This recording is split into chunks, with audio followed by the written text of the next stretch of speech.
Hey, what's going on, everybody? Welcome back to the channel. My name is Jacob Restituto, and I'm insanely pumped for today's interview. We have a really special guest today. We have Dante Bowe, an incredible musician who I'm actually a huge fan of, actually. So I wanted to say this. I didn't say this yet in the like when we were chatting behind the scenes. I wanted to say, dude, your song "Champion" I've heard 10,000 times, man. Like, big Thank fan you, of man. it. Thank you. So, how would you introduce yourself to the people that aren't familiar with who you are yet? Like, I love to hear your story and your background and stuff.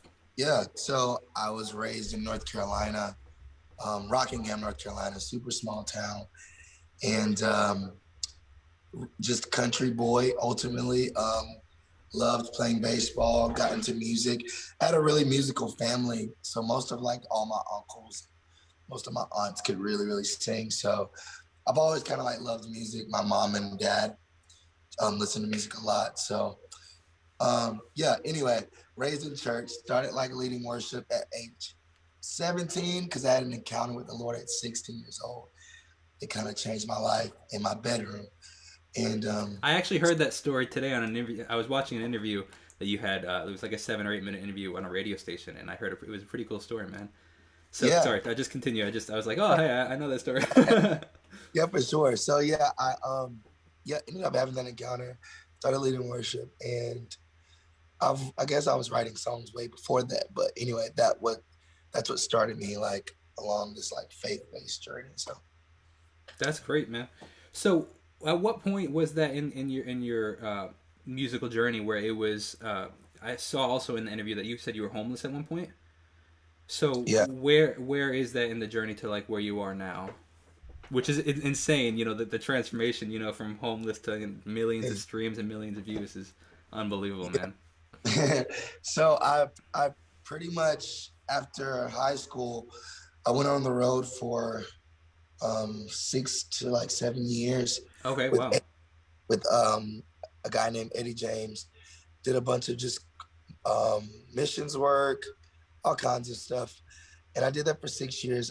I became like the worship leader in that ministry, and after leaving, I went on to be a worship pastor at this church in Charlotte. It was a pretty big church, and I was so young, didn't really even know what I was doing, but I loved leading worship. But anyway, so ended up hearing God just tell me like you should quit, you should follow your dreams because I always kind of put them on the back burner, and I just felt like this unction to just do it, like to just like quit all my plan B's and just go Mm. after what I feel like is on my life.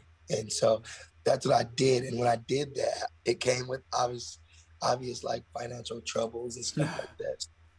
I lived with my friend, on the couch for like, I don't know, like 6 to 9 months. It was like a long time, like a year, technically. Wow. Okay. And yeah, dude, like kept my clothes in my car, went back and forth, never paid a bill. I mean, I didn't even know. Sometimes I didn't have money to eat. It was crazy. And I didn't want to go home because I just heard from the Lord. I felt like I heard from the Lord. And Yeah. anyway, How did your family? So one of the things that I really want to try in this channel is to show people that it is scary to take that leap of faith, but it is also possible to make something of yourself doing it. So how did your family react when you made that decision? But also not only when you made that decision, when they might have seen the hardships that you were going through. they didn't see. I didn't tell them. That's the My, best way to do my mom it. just assumed I had an apartment in Tennessee. My dad assumed that they didn't come visit me that or ever that year. Like I just went home a lot. Uh-huh. So they didn't know until after when I moved to Georgia in like a 2 bedroom trailer, Okay. wide trailer, and my pastor was paying the rent there, so I didn't have to pay anything. And that's when I started writing songs like "Real Thing" and like "Champion" and all those other songs. And that's pretty much how I got here. It's like after I moved to that trailer, I felt like I started writing really good. Just this like material that you're hearing now, and Hmm. pretty much just doors started opening everywhere for me. You know what I mean? So how did doors like that open? And so you write Champion. How long ago was that? Ooh. It came out 2020, so 2019. Okay.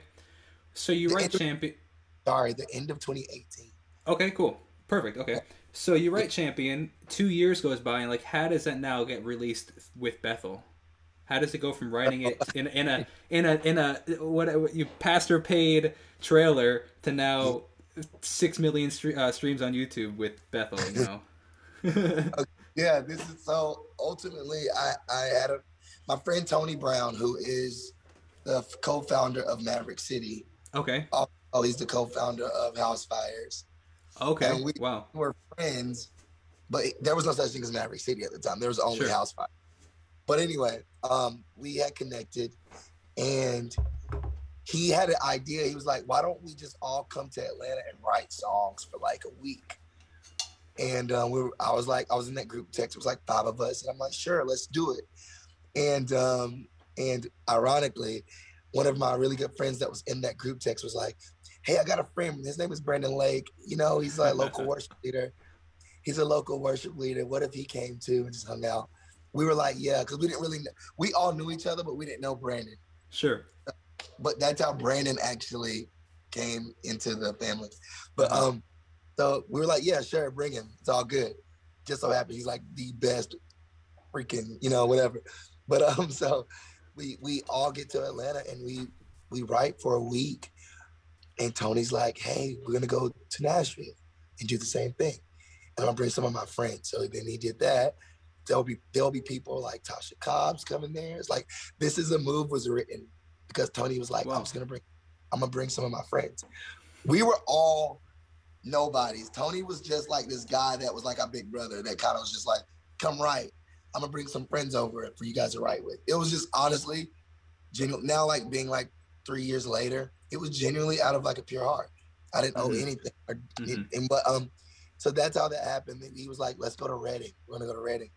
So we went to Reading and we were in a cabin, and he was like, some of the Bethel crew will come stop through and we can write with some of them, hopefully, or whatever. And then Stephanie came one day, and that's when we wrote Champion.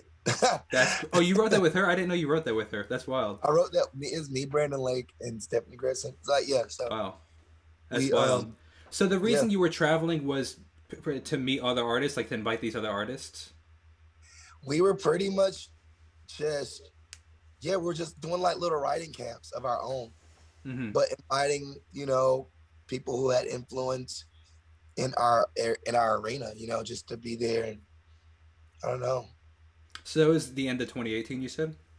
The end of 2018. Well, when we started, it was like the middle, like beginning, middle of 2018. Okay. But Champion was written in 2018, like the end. That's wild, man. Yeah, I'm following. I'm just putting the pieces together. I was actually trying to figure out when Bethel really got put on the map. I would say, if my recollection of first hearing Bethel was, I want to say Closer by Stephanie Gretzinger, and I was trying to figure out what year that was and kind of see where they were in their careers at that point by then. So early. What was that? I said that was real, it was early when Bethel first like blew up. I don't know. I know I was like maybe 20 or 19 or something like that. So that's like 8 years ago. Yeah, that would make sense because I was thinking it was probably like 2014-ish around then, which would make it 7 or something like that. So maybe 2013, yeah. And I used to watch Bethel every day. I would binge watch. I would sign up for all the worship views. I would do all the stuff. And when I was offered, I had so many record deals on the table. And I remember just being like, if Bethel comes through, I'm taking Bethel. And it came through, and I was like, I'm taking. I was kind of bummed. I never told anyone this. You're the first person that's I was really bummed out because Bethel signed Brandon first. And I was like, dang, maybe they don't think I'm good, And so they offered me a deal maybe a month later. Wow. How long was that? Y'all good? Wait. Okay, never mind. Sorry. There's a cop outside yelling stuff on the Somebody's in trouble. Sorry. No, it's all good. I thought they weren't saying my name. No, yeah. Hey, it would have made for quite an interesting interview, huh? I know, bro. That would have been so weird. No, I'm just. That's funny. So how long ago was that when you signed with Bethel?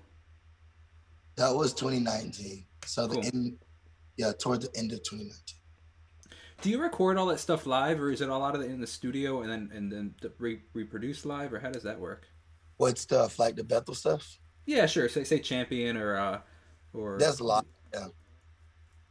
you just say okay on this date we're gonna record it live. Yeah. Nice. Like No in, pressure. we recorded Champion twice. We recorded it in LA in this huge arena, and then we recorded it. The video that's out now was recorded in Dallas, Texas, Okay. at one of our conferences we were doing. Sweet man, it's a sick video, man. Who else was in that? I Thanks. was watching it yesterday. It's is it Paul McClure and is it Callie? Yeah, yeah. It was Paula and Hannah and Callie, myself. Yeah, that's cool, man. That's wild. It's so. How do you find your sound personally? Like as an artist, for somebody that like I said, I want to talk to these artists that maybe are looking to start. Because what's funny is I've been actually getting a lot of doing these interviews. I've been getting a lot of messages from people saying, "Hey, I have this song. Can you help me write it?" And it's like I'm honored that people want their help, but it's like part of I feel like the process of becoming an artist is learning to do it on your own. You know what I mean? And of course getting feedback.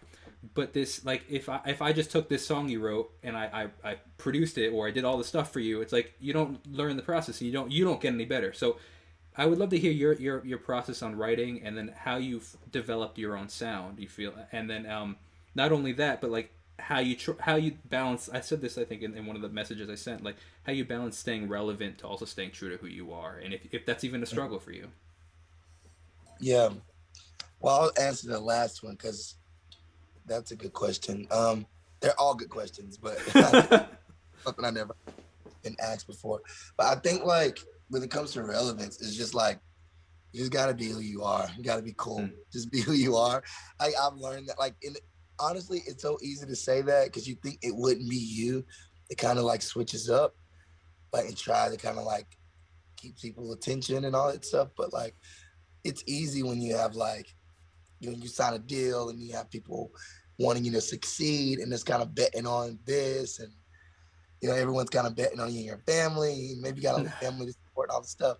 So it's easy to kind of like start trying to conjure up some character of yourself to like be more successful. But Sure. I've learned to just be cool and like let things happen for you and all that stuff. But yeah, that's what I feel about as far as relevance is concerned. But you were saying like, what did you ask first about my writing? Like how was your song? How have you found your sound? Yeah, Like do you have a specific sound? Would you say, and how have you found it? yeah. I'd say like I think I have so many different sounds. Like, Okay. I may you may hear like a soul R&B gospel thing, and then maybe I'll do like contemporary, like mainstream worship, or maybe a pop thing would be all right with Amanda Cook. Mm-hmm. All that stuff. I think ultimately it's just knowing what you want to do. I think for me, I know I want to kind of like kind of be all things to all men as far as like sonically, you know what I mean? My message will stay the same, Yeah. but I want sonically like for my music to sound different and stuff like that. So I think I'm finding my sound every time I go in the studio. Like if that makes sense. Yeah. Like 100%. I don't Being know open. what it's gonna sound like. I think some people have their thing. I don't know what my thing is. I think it's just creating and letting whatever happens. I completely relate to that. I think so many, and part of the reason I was asking is because I think so many artists are stuck in this. Oh, I have to make this kind of music. This is the kind of music I want to make, and it's like, yeah, cool, but why don't you just make the music you feel like making? And who says you Yeah. have to be in this genre and make this cookie cutter, style music? So I don't know. I find that really interesting. Speaking of "Be Alright," killer song. Production on that is how involved are you in the production? Every song you hear of mine, I'm like Sick. 120% involved. Sweet. So production on that's killer, man. The vocals are insane, for both you and Amanda. So how does something like that come about? Like your collaborations, I'm curious. I'm like, do you just text Amanda, be like, "Hey, you want to hop on this track?" Or like within a label, is That's there some? I like that you brought up Be Alright when it came to collabs, because this one is probably for me the best. Me and Okay. Amanda met for the first time. Well, we wrote for the first time in Atlanta, maybe a year before this song came out, and I had this song already kind of like in my head, this dedicated to the broken, whatever, and I played it for her on piano, and she sat down and played it, and we wrote like the first verse and the chorus, Mm-hmm. but it was really like, this is dedicated to the broken, the hurt and lonely and forgotten, whatever. And it was like on the beat. And maybe like 6 months later, I was doing recording Joyful. And Ben Scottfield, the guy that helped with Joyful, produced it.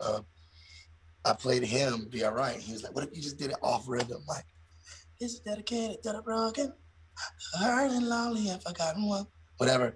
And so we finished the entire song that day. It's a new day, just keep dancing. And just so happened, I ran into Amanda at a mutual friend's live recording.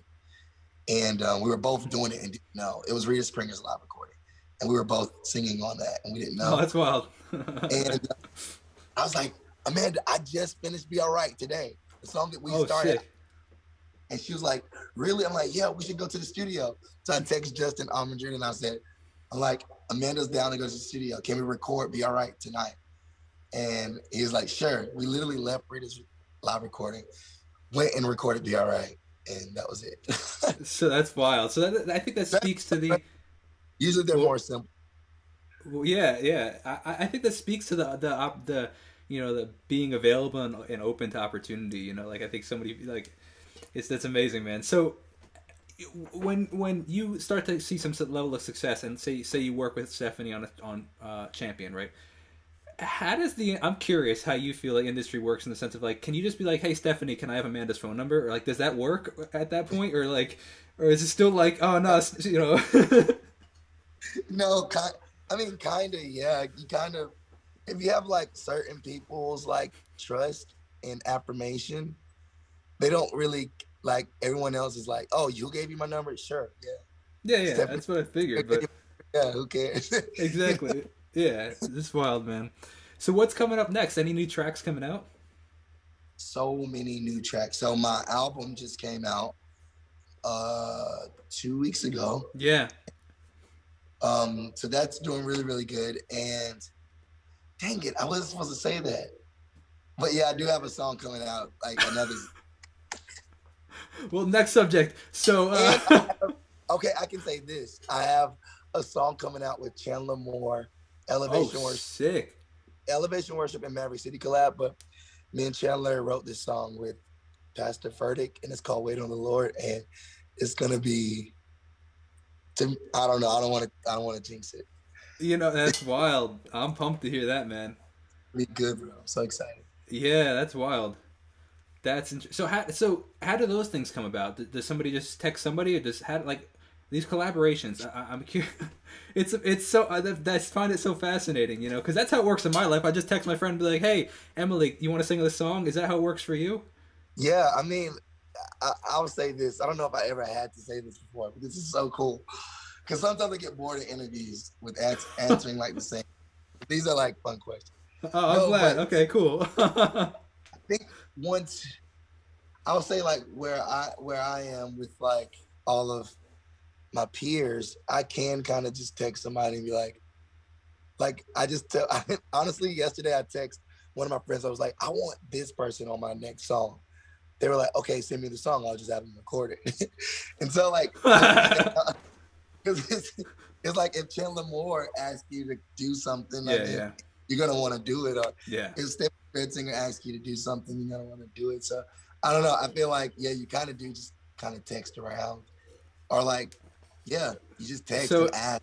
With Voice of God, I just group text. That's amazing.